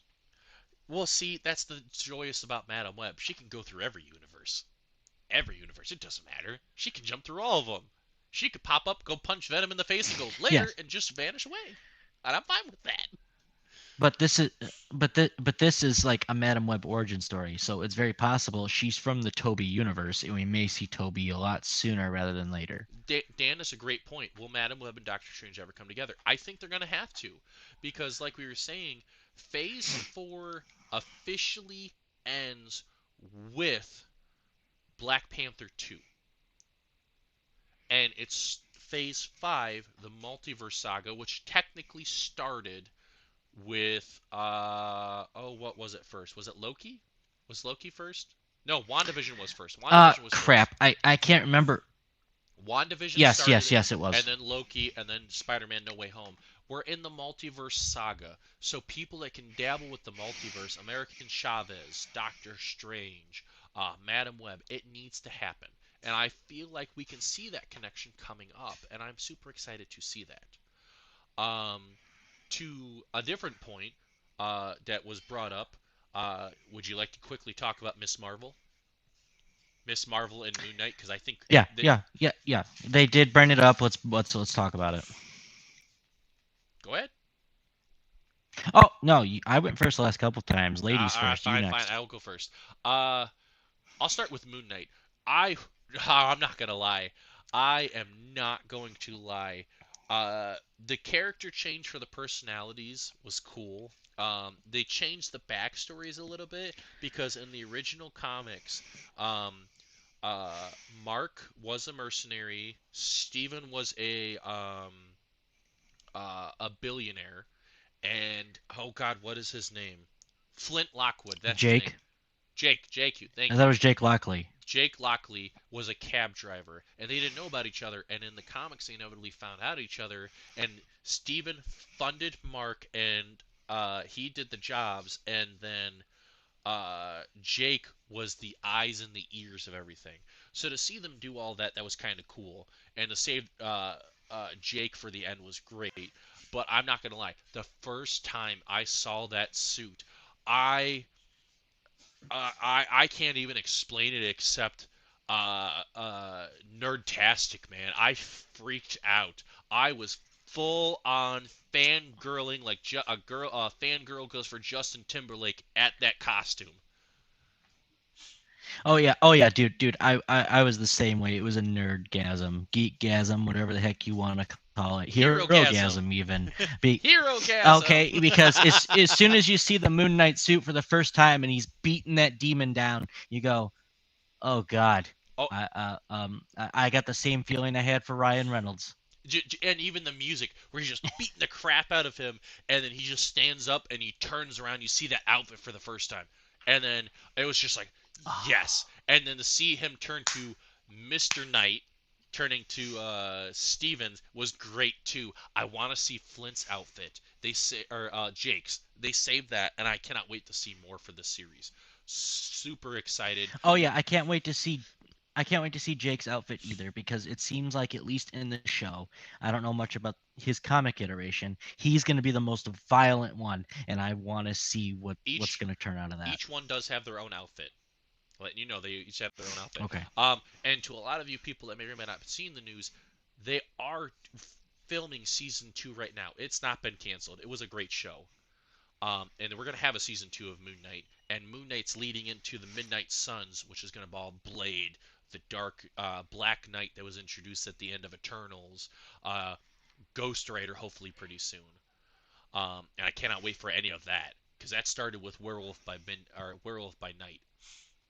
And to the next one that was brought up, Miss Marvel. Uh, I, I gotta love that. I have a soft spot for that character because I think they did the character justice. They did the character so well for justice by keeping her true to her personality. The powers were a little bit different, and even with the end of Go, where it's like, oh well, you're a Jinn, and at the end it's like, well, you're a mutant, mutations in your genetics. I don't think that's the case. I think they're saving it to introduce the Inhumans, and I can't wait to see what they do with that character, and to finally have a TV show that ties into setting up for a movie, saying that she'll return in the Marvels was, I think, a great aspect. I honestly, I can agree. I do like it. I know fans were kind of griping a little bit about her slight power set change, but it's you got to think of it this way, and the fact that if you went exactly to how the comics went, now everybody knows what's going to happen, and you're going to complain a lot worse about that if it went exactly how the comic went. Exactly. Oh, So, my turn to interrupt. go I'm ahead. sorry. Real quickly, guys. I'm going to start a poll. It's going to go for about 10 minutes. And in this poll, I have it saying what should our next topic be. And I have sci-fi, horror, video games, Marvel, DC's, and Zero's favorite Power Rangers. So you guys can vote on this, and when the 10 minutes are up, we'll look at the polls and we will start working on it, and we will talk about what we're going to do for the next episode at the end and work with that. So I'm going to start that poll. Poll has started now. I think. I think the poll has started now. Yes. All It right. better be more than think. It popped up. I had to make sure it popped up. So with all of that, I know that was short with Moon Knight and Miss Marvel, and we can get really big into in depth with that, and we can save that for another episode. But um, leading into this, what are your expectations for Black Panther, and what are your expectations of seeing going into Phase 5? Mine personally, you asking me? Yes. Sorry, I was looking the other way. All right. My expectations. I'm pretty sure it's self-explanatory by now to anybody who knows anything about Black Panther. Shuri is the next Black Panther. I don't care if somebody's gonna bitch about it. It's just the way it is. And honestly, according to the comics, I think she's probably gonna do a great job, and it's gonna be detrimental to her character in a way to deal with everything that's going to happen to her and try to deal with becoming the next hero and to uh, do well in her brother's name. Uh, my expectations for the movie, I feel it's going to be very emotional. If you're not emotional going into this film, or even emotional looking at the trailer, honestly, you're probably not human. To be quite honest, it's gonna be greatly emotional, and I like the idea. I've been seeing a lot about it here recently. The how the first film was such a phenomenon, especially for the African American community in Africa itself, and now they're gonna do something just as big when it concerns the Central American community. I don't know the proper terms for that, so I don't mean to insult anybody. Uh, they're going to go heavy into the ancient Mayans and possibly Aztec cultures when it concerns Namor and his population and his quote unquote Atlanteans. I'm pretty sure the city is called something else. I can't remember at the moment. But I know they hired all originally Central American actors and actresses who even had to learn English to be in this film. They actually had to learn English to be in this film, and from what I've seen, they're going to do a great job again. I feel that it's going to be another winner for them, and I feel like the storyline is going to go where it needs to go and be great. And the fact that if people are paying attention, you see an Iron Man suit flying through the air in the trailer. We're gonna get Ironheart, and to people who are pissed off about that, suck it, deal with it. To people who are gonna enjoy it like me, it's gonna be fantastic, and I'm gonna love where it's gonna go. Uh, for me, my big expectations are exactly that. I already got teary-eyed in the very first trailer. The very first trailer of the Queen getting mad, of going, I have lost my husband and I have lost my son. I have a right to be angry and I have a right to be upset, and that already worked me up. And then to see the second trailer of Namor sitting there looking like he's trying to fight for his own survival of his people, um, I expect emotions. I fully expect. I have already seen some reviews of this talking about this movie going, this movie is going to make people emotional. And it was emotional even for the cast of the film. So I'm excited to see where that will go. Other expectations that I'm having for this, that I am going to have for this, sorry, I popped away my notes. I fully expect Namor to live. I 100% expect Namor Oh, to live. If one they kill Namor, 100%. You're not gonna introduce Namor, you're not gonna introduce someone that important without him not being in a future project. That's not gonna happen. um, especially like as you said too, Shuri's going to be the next Black Panther, and I expect it to be there. And I already talked about the toxicity of the fans, and I agree with Zero. They can just suck it. Um, I expect, and I would be a little shocked if I didn't at this point, since we're dropping mutants, sprinkling them all over the place. I would be really shocked if we didn't see Storm in this finally appear, because she's centralized over in Africa, over by Wakanda, and I would be truly shocked if we don't see Storm. Um, and I think it would be a perfect point to introduce her. Uh, the other thing that I'm expecting, and which is the question mark, is Doctor Doom going to be in here? That's been a speculation for the It, longest time. Is Doctor Doom going to be in there? Because I don't think, my expectation is, I don't think that, um, I fully do not expect that Namor is the cause of all of these problems. I think something was set up, something was caused, and it's these two uh, people fighting. And I don't think it's Namor's fault. And I wouldn't be surprised if it's Doctor Doom. Do I think they should introduce Doctor Doom as the culprit behind it in the middle of the movie or the beginning? Nah. I'd be fine if it's a post-credit scene. yeah, I'd be perfectly fine if they introduced Doctor Doom as a post-credit scene, kind of like when they did Thanos, where he was like, "Oh, well, I guess that plan didn't work. Next phase." Um, and then I know for a fact that there are two post-credit scenes. They have already come out and said there's two post-credit scenes, and I really, really, really, really, really, really hope they're not jokes. Like Doctor Strange had one, and then they had a joke one. I don't want to see any joke ones anymore. Move on. Give me the good tasting post-credit scenes that leave me lingering for more, that set up for Well, something. and see, here's the thing. I can agree. I do like the joke ones once in a while, which is going to lead me into a whole nother subject that we talked about before. But anyway, I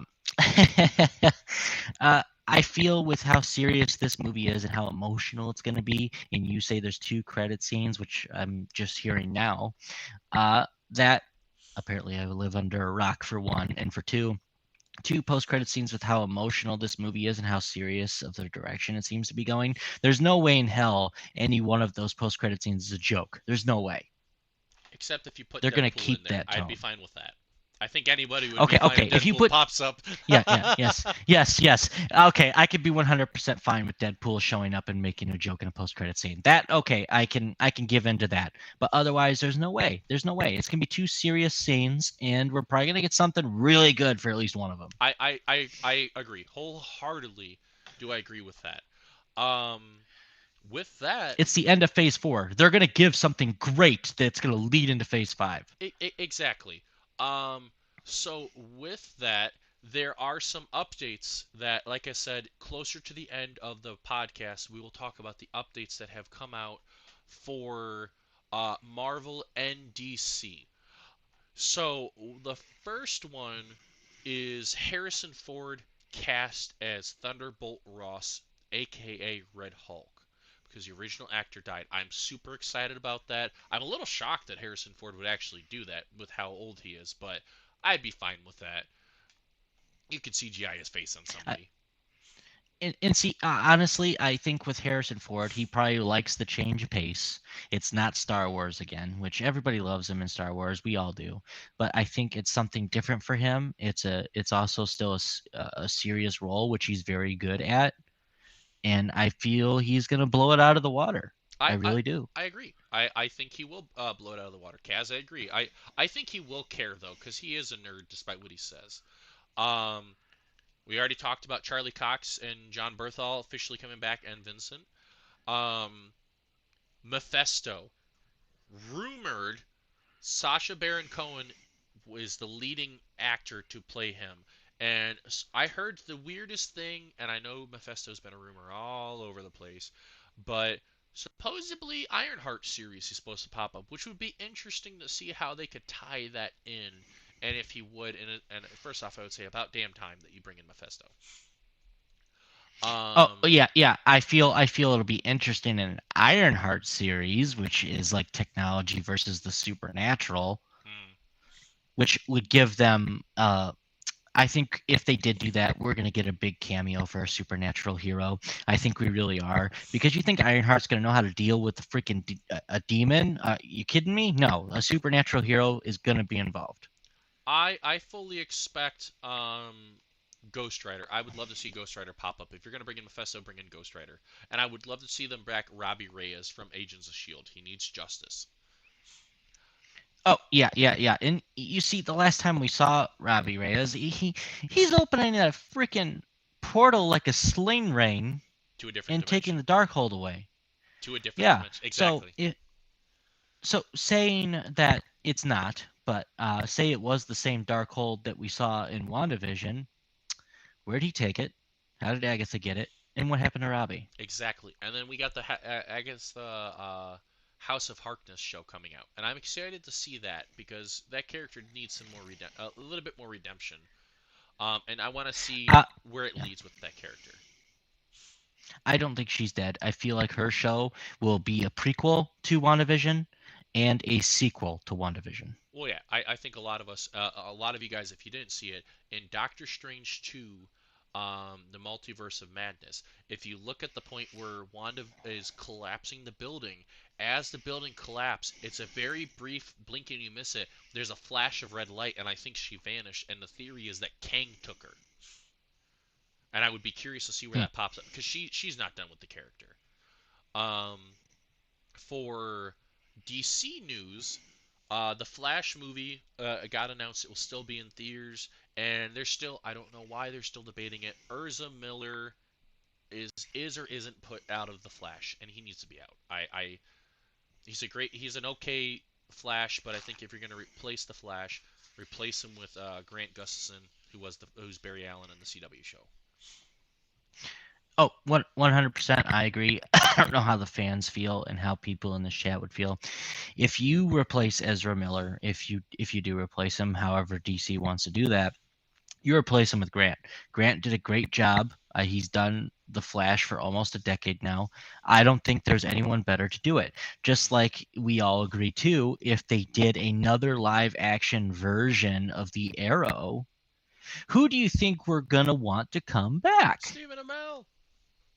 It's self-explanatory, especially since he's still young enough to do it. Exactly. Besides that, the two biggest news that came out for Marvel is we had two trailer drops. Two trailer Oh yeah. drops. And yes, we are going to play them and quickly, briefly talk about them. The first one we're going to show is Ant-Man and the Wasp Quantumania finally has a trailer. The second one we're going to show is the Guardian Christmas special, which is said to be the start of Phase 5.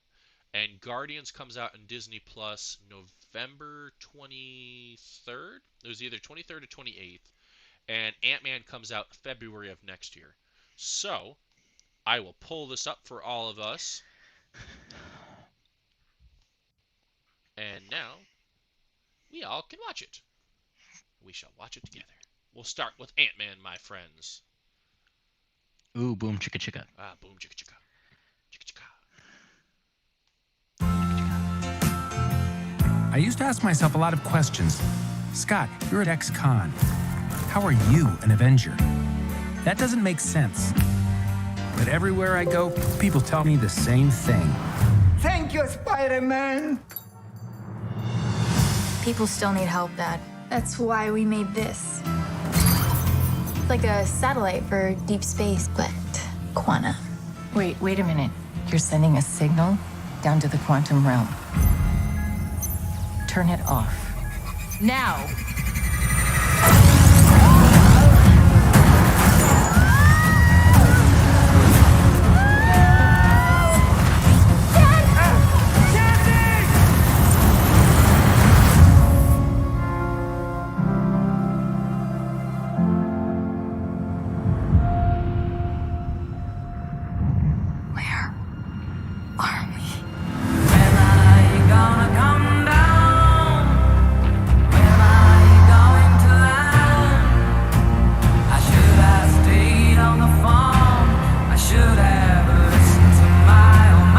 Secret universe beneath ours. What are you so afraid of? There's something I never told you. This place. It isn't what you think.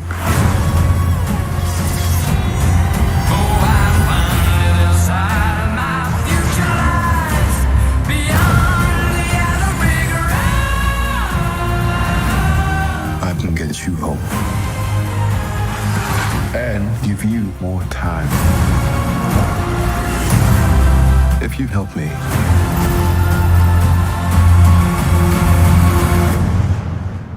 So, what's it gonna be? Ant-Man.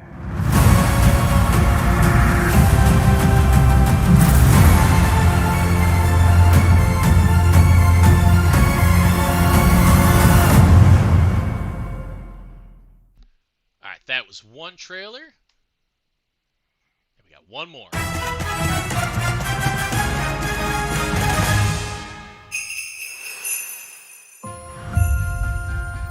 I just saw on the calendar that right now on Earth it's almost Christmas time. We don't have time for trivialities like Christmas. But Peter's so sad about Gamora being gone. Maybe if we go to Earth for a really wonderful Christmas gift, it would make him happy.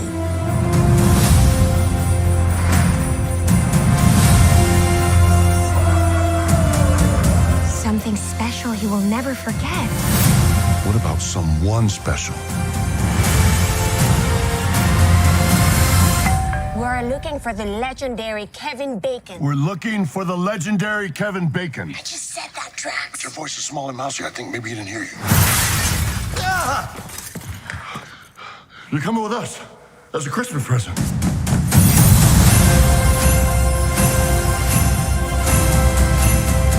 I'm Groot.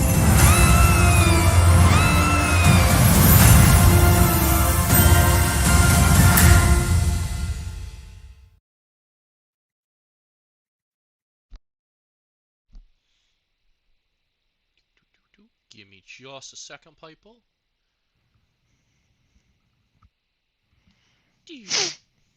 Alright, so I gotta say real quickly on that. First off, Ant-Man and Wasp. I'll start with Ant-Man. I'm so excited for Ant-Man and the Wasp Quantumania. Because finally we're going to see a version of Kang the Conqueror. And I cannot wait for that. The actor they picked for him is so great. And I'm really upset in that trailer that they didn't show the one that was at, I think it was San Diego. That they said there's a line where, at that point where he's saying, I can give you more time. There's a line in a different trailer that goes, I can give you more time to try to stop him. And Ant-Man goes, stop who? And he goes, stop me. And it's like, oh, I felt it would have been great. But that trailer, I'm so excited. I fully expect different iterations of Ant-Man to pop up. I would love to see what else they can do with that. Different versions from different universes would be great. Bill Murray. Why are we seeing Bill Murray? He's just randomly in the trailer. And I fully expect the TSA from Loki to pop up because that's in that realm. There's the theory that if you look in the I think it was Ant-Man 1 when he's walking through the quantum realm, you see in the background there's a city, and I fully expect that city to be the TSA headquarters. What do you think, Zero? I feel like it's the city in the quantum realm. Whether it's a TSA headquarters, I'm not entirely sure. It would be an interesting thing if it was. It's an interesting theory. You already know the theory I'm about to bring up when it concerns Ant-Man. Oh, please bring it up, I'm pretty baby. sure I'm sure it was the end of Miss Marvel, right? The end credit scene of the final episode. It was Hawkeye. It was Hawkeye. Okay. Steve Rogers musical. The end credit scene of Hawkeye. Everybody who's watched the show, would they see the musical? And the musical is about the first Avengers film. So all the original Avengers show up, played by these different actors for the musical, correct?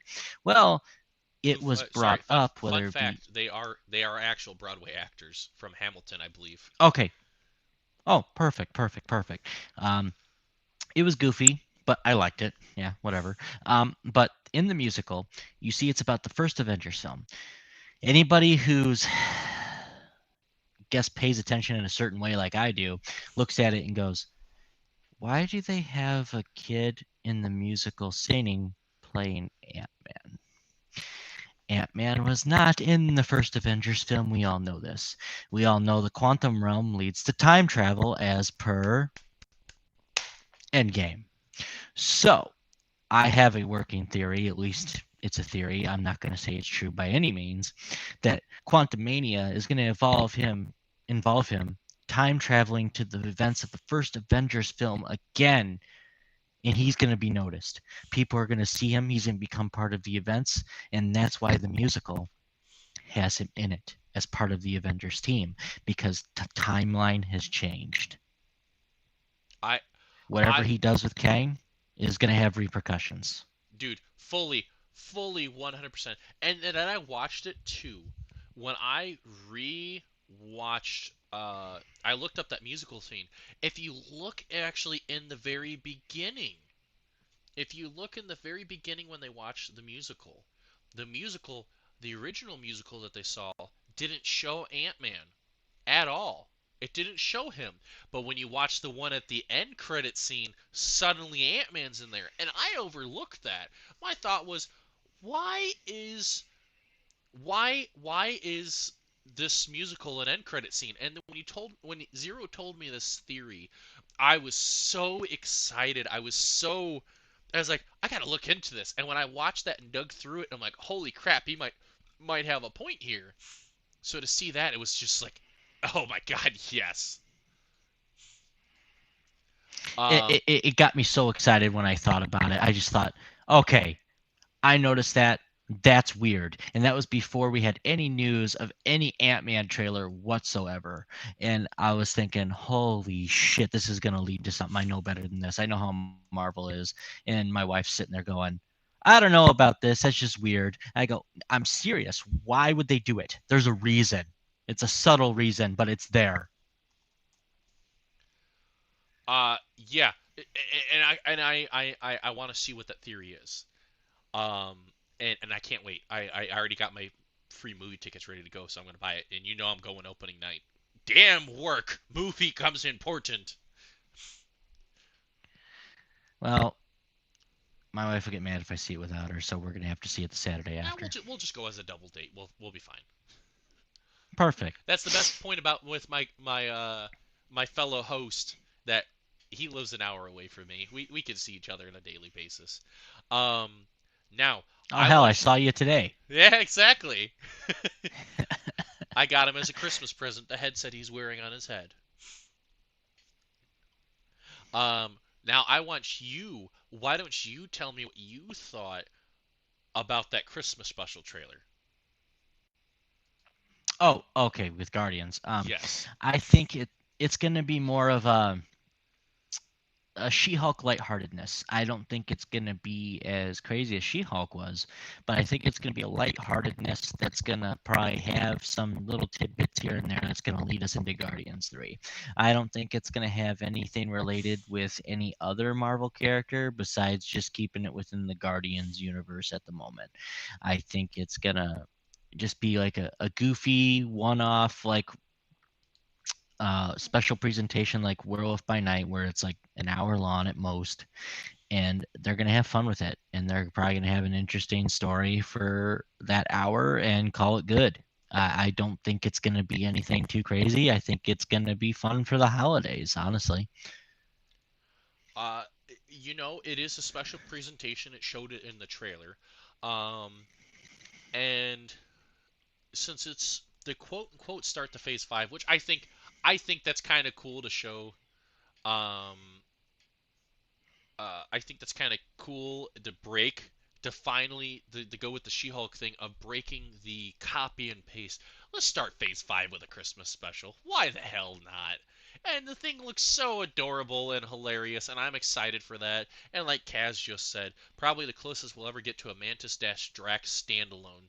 And I'm agreeing with that. That's hilarious. And the fact that they're kidnapping Kevin Bacon is hilarious, because that's a running joke in the whole series that Star-Lord's favorite movie is Footloose, starring Kevin Bacon.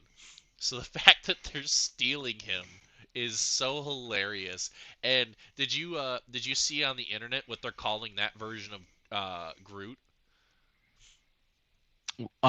Dear God. Well, we had teenage Groot, so what are we gonna have? Young adult Groot? They are calling this Groot that we saw, they're calling him Buff Groot, because he's got the giant buff body and the little tiny head. So hold on. He's reverse pop figure Groot. Exactly. Big body, tiny head. I don't know how well this Dear plan God. was thought through.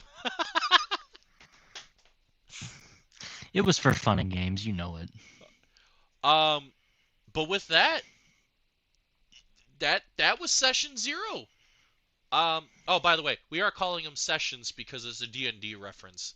But session 0, we wanted you guys to meet us as outside of streaming, outside of the games, just us as people. And Kaz, thank you for the follow.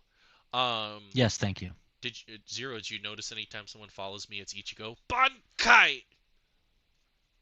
Oh, no, I didn't hear anything. But sorry, that's another nerd thing. Anime, best anime at the world at the moment.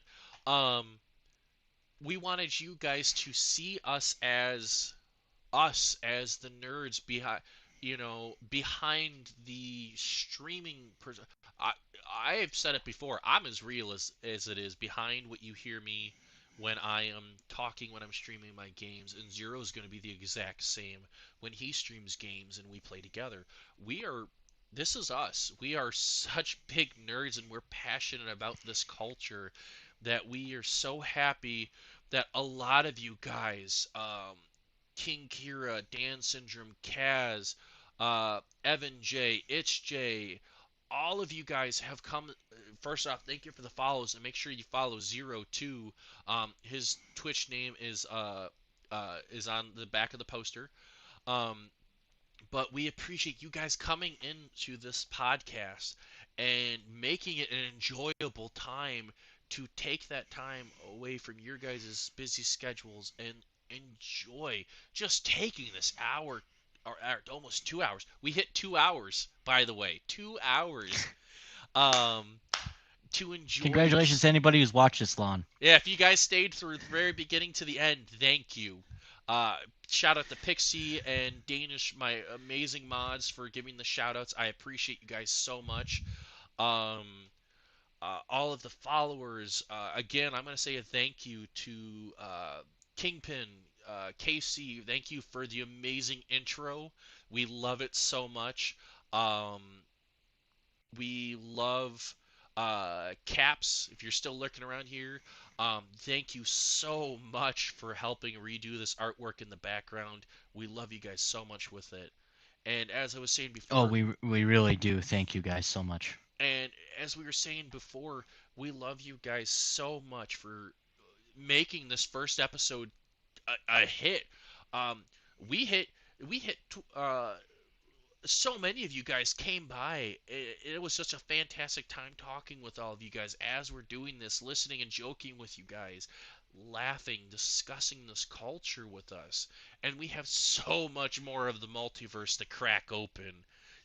This was just a touch up of to get you guys to meet us. We got so much. Which, by the way, that poll opened up, and it was they want to talk about the horror the next time. Which Ah, if he's okay, okay. listening, So can how'd the poll turn up? Turn up? How'd the poll turn up? I didn't even see anything. when I last looked, it was just horror aspect for the win. So with that, when we do the horror one, we have it in the works that since that was the poll vote, Kingpin Cheshire will be our first guest. He will be our first guest. We'll work it out.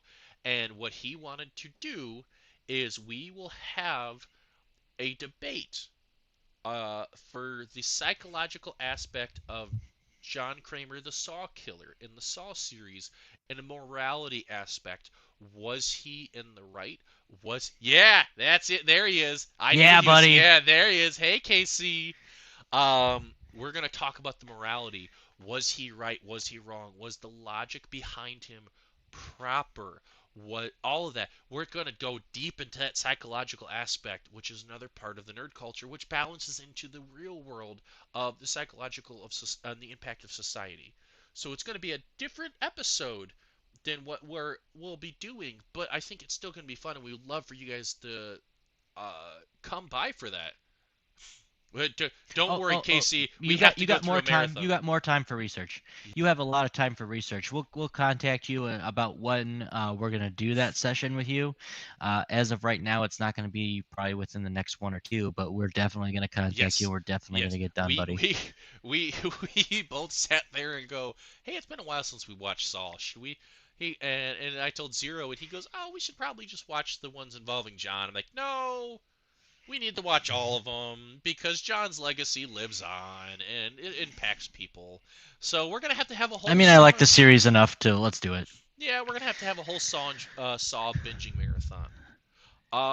But with that, uh, for the next episode, um, we're looking at, unless something changes, we're looking at doing it the 19th. If you're still good with that, Zero, it'd be another Saturday. Night. The 19th. Yeah, because we were talking about that. Well, we gotta look at our schedule, buddy. We're gonna be out of state the 19th. We'll probably have Oh, to go with the was it the 19th? 20s. Oh, that's Yeah, right. That's right. yeah, We were yeah, talking about yeah. doing it my bad. We were talking about The doing it 26th, I believe. the 26th, I think, is going to be our next episode.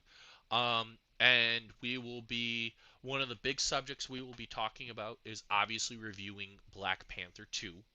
Talking about that, that's plenty of time for a lot of people to be there, and there will be a spoiler warning. We'll talk about it in the beginning. Um, and to all of you guys, thank you so much for coming out. I can speak for myself. It means so much that you guys took the time and came to the opening of the multiverse of Nerdness and joined the two of us, the Infinigeeks, with bringing you into this culture. And we hope you had a fantastic time. Um, like I said, follow Zero on Twitch. You can follow me. I have it in my About Me page that you can jump on my Twitter. I'll help Zero set up his own. I try to keep as many updates as I can on that. I have a link to Deadland Discord. I have my own that I try to keep up to date with all of the information on both of them for this podcast. Um, Jump on both of those and keep an eye on it, and we will keep you guys up to date with everything and anything to do with this podcast, along with any updates, life things. You're gonna probably see both of us nerdy, and we're gonna be taking some pictures and probably post it to Instagram of us going to go see Black Panther. So Yeah. from go ahead. And go ahead. Go. No, you're fine. Go ahead. Uh, I'll have a closing statement when you're done. so for me, from the bottom of my heart, I thank every one of you, and I love you guys so much for showing the love and support and coming out to session 0. So thank you guys very, very much. Are you good? Okay, I'd like to show my appreciation too. Thank you guys for showing up, to the people who stuck around the whole time and the people who have shown up. Hopefully you guys enjoy what we plan for the future. And like we were talking about before, we plan on probably around February, hopefully, being in the same room together, setting up a more professional stage, showing off some more of our likes in the background, hopefully, because we got some plans for that. Don't forget the tattoos. Like I said, yes, exactly that too. Don't know when that's gonna happen, but it will happen, and people, at least in the Yu-Gi-Oh community, are gonna love that shit. Um, so I don't really have much of a Twitch at the moment. This is my first time being introduced to the whole thing. My friend Caboose is gonna help me set. Yeah. My friend Caboose here is gonna help me set it all up. I will start streaming hopefully next week sometime. It depends on what my schedule is. I work a lot of hours. I'm a heavy equipment operator, so sometimes I don't get a lot of time to myself. I try my best to separate things, but sometimes we can't do it all the time. So I'll figure out what I can do. My first streaming for sure, 100% to anybody who loves Elder Scrolls. It will be Elder Scrolls Online. It's one of my favorite games. So my first stream will be about that. You or anybody else who's into that, be sure to tune in. We'll have some fun. If you want to follow, cool. If you don't want to, I'm not gonna hound you for it. You do what you want to do, you know. But he's gonna help me out set that up so I can learn the ins and outs of all this, and hopefully we can all have fun together, especially on the podcast or separate in our streams. Yeah. I mean exactly as he said. When everything gets set up, we will be golden. We will let you guys know on Twitter and everything else. Everyone who was stuck from the very beginning all the way till now, thank you. Thank you, Dan, Casey. Thank you all for all of that. Again, all to my mods, everybody. Thank you. Thank you from the bottom of my heart. We love you all. I know I can't list everybody, but thank you, everybody, for all of you guys for coming out to our very first episode. And we love you all. And in traditional Twitch fashion, I'm going to raid out. Zero, don't leave. I got to talk with you after all of this. To you, what raiding means on Twitch is when the end of the stream, you can raid out. So all of your viewers you have, you throw them onto a different viewer, a different person streaming. Go ahead, Dan. What do you got to say, buddy?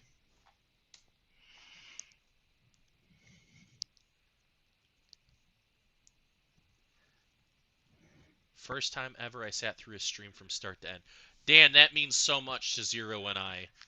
Thank you. Oh, it really that means a lot. Thank you so much. We love you. Thank you, Dan. We really appreciate it. I especially do too, because this is my debut on Twitch with this podcast, and I enjoyed it. I had a lot of fun. I'm sure my wife's mad I didn't spend any time with her in the last 2 hours, okay. But I gotta get up in 3 hours for that's work. life, right? So we do what we can to have some fun, right? And so Dan, I see, there you go. You already got your first supporter, man. Dan's rooting for you. Zero. I love it. Thank you. I'm glad all of you guys who have enjoyed it. Thank you so much. And without further ado, as I always say at the end of my streams, as always, till the next one. Zero, you got any final things to say? Hopefully one day I come up with a cool catchphrase. Catchphrase. Insert catchphrase here. All right, give me just a second, buddy. I'm rating out. Okay, and that's what, giving your viewers to someone else? Yes, sir. What, a buddy of yours? Yeah.